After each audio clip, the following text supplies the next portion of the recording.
आप देख रहे हैं विंध्या टाइम्स और मैं हूं आपके साथ प्रियेश पांडे। कल एक खबर सोशल मीडिया पर जमकर वायरल हो रही थी, जहां एक महिला को जिंदा मोहर्रम के नीचे दफनाने का वीडियो वायरल हो रहा था।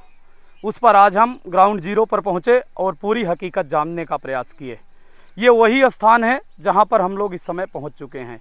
ये तस्वीरें आप देख रहे होंगे, ये वही मोहर्रम का ठिया है जहां पर इन महिलाओं को मोहर्रम के नीचे दबा दिया गया था। ये कल की घटना है। ये घटना उस समय की है जब निजी पट्टे कब्जे की ज़मीन पर जबरन सड़क डालने का प्रयास किया जा रहा था।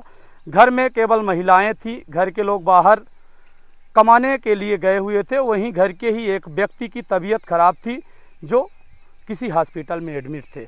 ऐसे में सुनसान घर का फ़ायदा उठाकर जब उन्हें पता चला कि घर में केवल महिलाएं मौजूद हैं, ज़बरदस्ती डंपर और जेसीबी मालिक राजेश सिंह को पूरे मामले का ठेका दे दिया जाता है कि आप इसमें ज़बरदस्ती रोड बना दो, हम आपको इतने पैसे देंगे।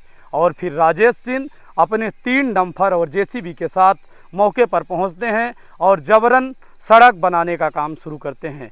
और जब घर की महिलाएं आती हैं और इस पर रोक लगाने की बात करती हैं और राजेश सिंह से निवेदन करती हैं कि आप हमारे पट्टे की ज़मीन पर सड़क मत बनाइए, तो उन्होंने कहा कि आप हट जाओ, नहीं तो हम आपके ऊपर मोहर्रम डाल देंगे। और फिर उन्होंने किया भी वही। महिलाओं के साथ पहले तो मारपीट की, ऐसा महिलाओं का कहना है। उसके बाद उनके ऊपर डंपर से मोहर्रम डाल दी गई, जिसके नीचे 2 महिलाएं आईं और दोनों गंभीर रूप से घायल हैं, जिनका इलाज रीवा के संजय गांधी अस्पताल में चल रहा है।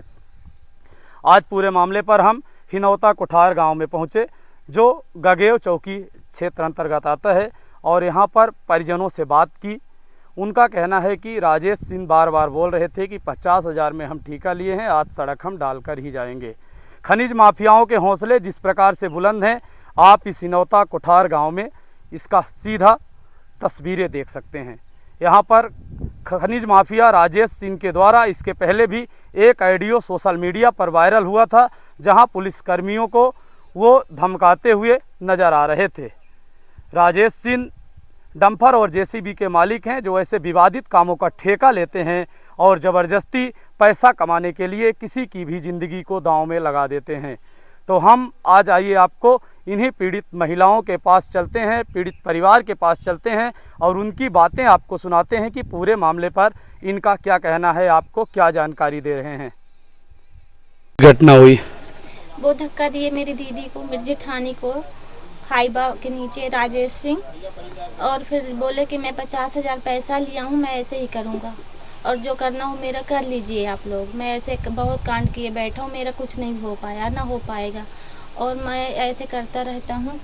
और वो गौकरण बोले कि हाँ करवाया हूँ, करूँगा, और उनके पूरे परिवार बोले कि मैं करूँगा, और डंडा लेके आए मेरी जेठानी को मारने के लिए और उनको धक्का दिए। धक्का के नीचे हाइबा से फिर मोहर्रम गिर गई उनके ऊपर और मेरी 2 जेठानी दब गई।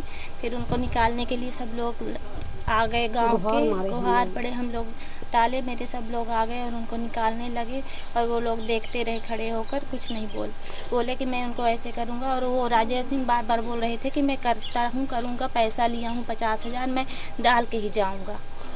जब वहाँ पर घटना घटित हुई उस वक्त आप वहाँ मौजूद थी? हाँ, हम लोग थे वहीं, 4 ही देवरानी जेठानी हम लोग वहीं थे। हम लोग मना करने गए और वो माने नहीं, जबरदस्ती डाल दिए उनके ऊपर। अच्छा, उस समय वहाँ पर डंपर के मालिक राजेश सिंह भी मौजूद थे? हाँ, वहीं पे मौजूद थे और बोल रहे थे, बार बार वो बोल रहे थे मैं डालूंगा, मैं डालूंगा, और डाल भी दिए, डलवा भी दिए उनके ऊपर। कौन कौन से वाहन वहाँ पर थे उस समय? वहाँ पे 3 हाइबा थी और एक जेसीबी और थी। तीनों हाइबा मोहर्रम से भरी हुई थी। तो कितने हाइबा यहाँ पर मोहर्रम गिराए हो? वहाँ एक हाइबा गिराए और 2 खड़े थे, फिर 2 जब एक गिरा दिए तो वो दोनों चले गए। हाँ। जबरदस्ती ऊपर जबरदस्ती वो राजेश सिंह उनको धक्का दे रहे थे मेरी दीदी को। वहाँ पर कौन कौन मौजूद था उस टाइम पर? वहाँ पे उनके घर के सब थे, पूरे फैमिली थी उनकी। ये मोहर्रम कौन डलवा रहा था? वो गौकरण मेरे खेत से रोड डालते थे। वो आपकी पट्टे कब्जे की जमीन है? वो मेरे पट्टे की है। आपका पूरा नाम क्या है? मेरा नाम दीप्ति पांडे है। पहुंचे हुए हैं, कल ये बड़ी घटना घटित की गई, क्या कहना है पूरे मामले पर? इस घटना के बारे में कुछ कहने के लिए शब्द नहीं है। मीडिया के माध्यम से यूपी बिहार में इस तरह की घटनाएं कभी कभी देखने को मिलती थी, तब भी आदमी सिहर जाता था। ये घटना कल गंगेव जनपद के गंगेव चौकी अंतर्गत ये जो हिनौता कोठार है यहाँ हुई। और सोचिए कि घर में केवल महिलाएं थी और किस तरह से कायरतापूर्ण तरीके से विवश घटना को अंजाम दिया गया है। पूरा प्रदेश ही नहीं, देश की मीडिया इस खबर को कवर करने के लिए सुबह से लगी हुई है। अगस्त क्रांति मंच के जब साथियों को पता चला, हमें पता चला, उस समय भी हम सब ने बात की। इस घटना में प्रशासनिक गठजोड़ भी है। जैसा कि अभी हम लोग चौकी गए थे, चौकी प्रभारी महोदय का कहना था कि जेसीबी नहीं थी, लेकिन वीडियो में साफ जेसीबी दिख रही है। आवेदकों का और पीड़ितों का कहना राजेश सिंह थे, उसमें उन्होंने राजेश सिंह का उल्लेख नहीं किया। हाईवा खड़ा किए हैं, जेसीबी अभी तक जब्त नहीं हुई है। और दूसरी बात, इनका पीड़ितों का कहना है कि घटना से पहले ही 100 डायल आके खड़ी थी। मतलब एक प्रायोजित तरीके से बड़ी घटना को अंजाम देने के लिए प्रशासनिक सहयोग भी लिया गया था। और आपके माध्यम से डीजीपी से प्रदेश के मुख्यमंत्री महोदय, उप मुख्यमंत्री महोदय, जिले के एसपी साहब से मेरा निवेदन है कि जो 100 डायल में लोग थे प्रशासन के, चाहे मनिगमा थाना प्रभारी रहे हों, चाहे गगेव चौकी प्रभारी, 2-3 दिन का इनका किससे बात हुई उसको भी संज्ञान मिले कि क्या इस तरह की घटना कारित करने में पुलिस के लोग भी तो शामिल नहीं थे। इतनी बड़ी घटना, जानबूझकर 2 महिलाओं को डंपर से मोरम उनके नीचे गिरा दिया गया, मारपीट भी की गई। जैसा कि महिलाओं ने बताया, उनके फ़ोन को भी ज़बरदस्ती डंपर के नीचे तोड़ दिया गया कि कोई सबूत न मिले। पूरा मामला, इस तरीके के मामला भी आपने बताया कि यूपी बिहार में सुनने को मिलते थे, आज यहाँ मिलने लगे हैं। मौके पर आप पहुँचे हैं। अगर सरकार और प्रशासनिक तंत्र इस घटना से सबक लेके और इसे यहीं विराम करने का प्रयास नहीं किया ईमानदारी से, तो वो दिन दूर नहीं कि यूपी और बिहार की तरह घटनाएं, या जैसे बॉम्बे में पहले गैंगवार हुआ करता था, उस तरह की घटनाएं की पुनरावृत्ति शुरू न हो। किसी भी राजनीतिक दबाव के बिना एकदम कठोर कार्यवाही होनी चाहिए।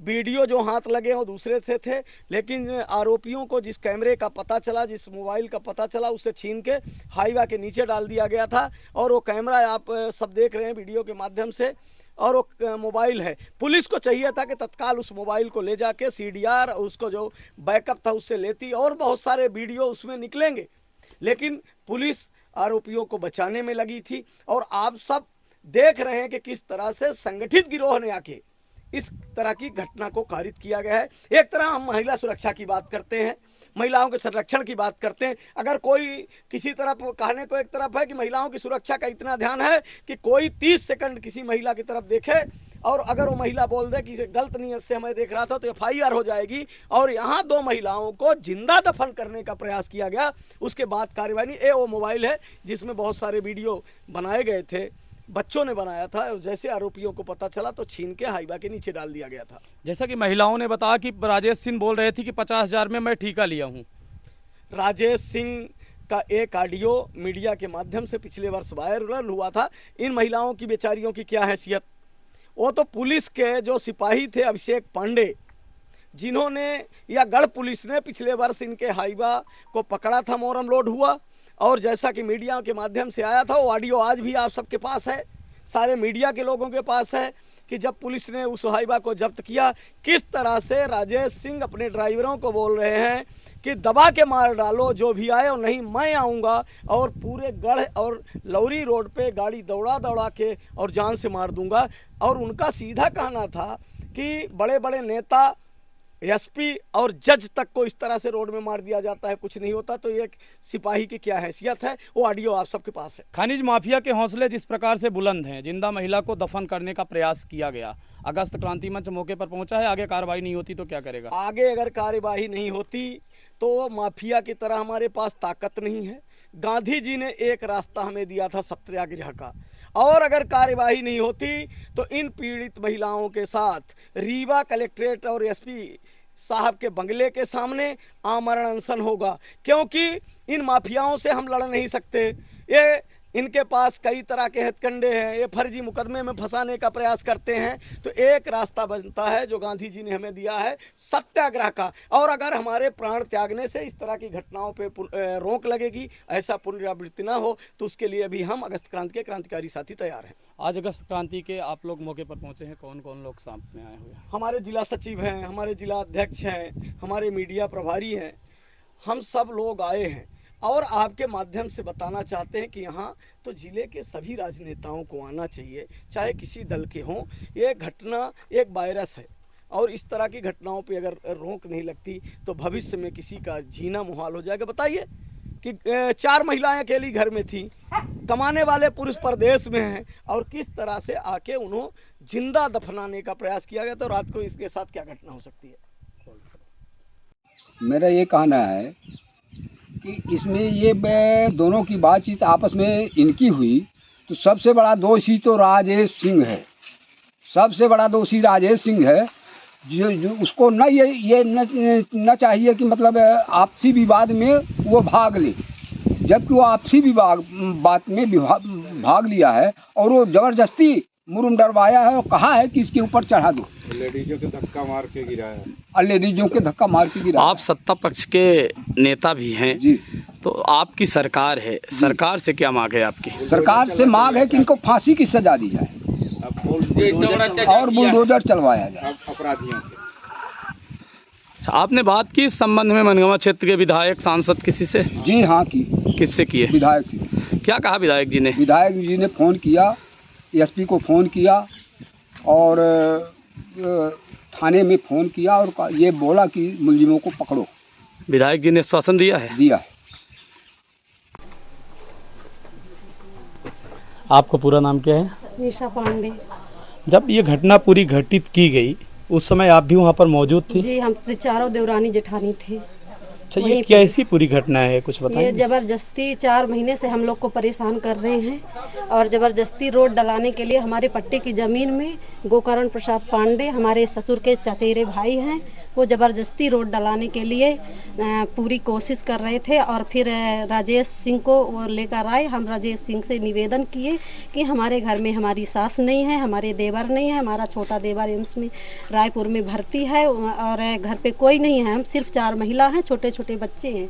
तो आप चाचा जी, आप राजेश सिंह चाचा जी, आप वापस चले जाइए। तो वो बोले हम वापस नहीं जाएंगे, हम 50,000 रुपये लिए हैं, हम नहीं जाएंगे वापस। तो हम बोले कि तो क्या किसी के ज़मीन में ज़बरदस्ती डालोगे मुरुम? बोले हाँ, डाल के जाएंगे, क्योंकि ये तहसील का हम कागज़ लिए हुए हैं। और राजेश सिंह ही ज़बरदस्ती उनसे गोकर्ण प्रसाद से लेकर और सबको कागज़ दिखा रहा था। बोले तुम पढ़ी हो, लिखी हो, पढ़ लो। हम बोले हमारे पास भी कागज़ रखा है, हम फर्जी कागज़ नहीं पढ़ेंगे। तब भी ज़बरदस्ती बोल रहा था हम रोड तो डालेंगे। तो उनके यहाँ गोकर्ण प्रसाद पांडे के यहाँ से 2 लड़के बोले कि राजेश सिंह दादा का कुछ नहीं कर पाओगी, कुछ नहीं कर पाओगी, आंखें फाड़ फाड़ देखती रहोगी और राजेश सिंह वो रोड डाल के ही जाएंगे। 50,000 रुपए में रोड डालने का ठेका लिए थे क्या राजेश सिंह?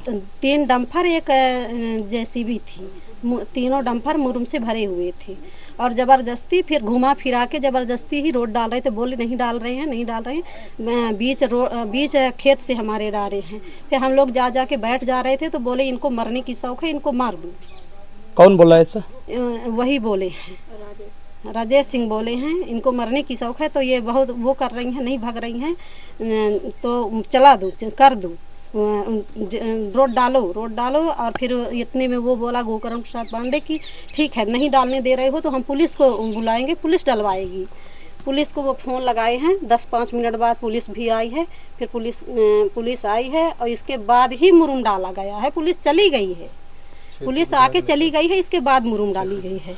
ये पूरी घटना घटित होने के बाद अभी तक यहाँ मौके पर कोई क्षेत्रीय लोग, नेता और ऐसे जब लोग? हमारी दोनों देवरानियों को धक्का देकर वहीं हम भी थे तो मेरे पैर बस फंसे तो मैं दौड़ के निकाल आई और वो दोनों, एक तो पूरी दब गई, एक यहाँ गले से दबी थी और मैं निकल गई, मेरे पैर बस में पड़ा था तो मैं निकल के और गुहार मचाई। तब मौके पे हमारे यहाँ के ये आहिर लोग, यादव लोग आए हैं। तो बस गाँव के लोग आए? कोई जिम्मेदार पूरे परिवार के आए हैं? फिर विधायक और कोई नहीं आया है। पुलिस और ये सब?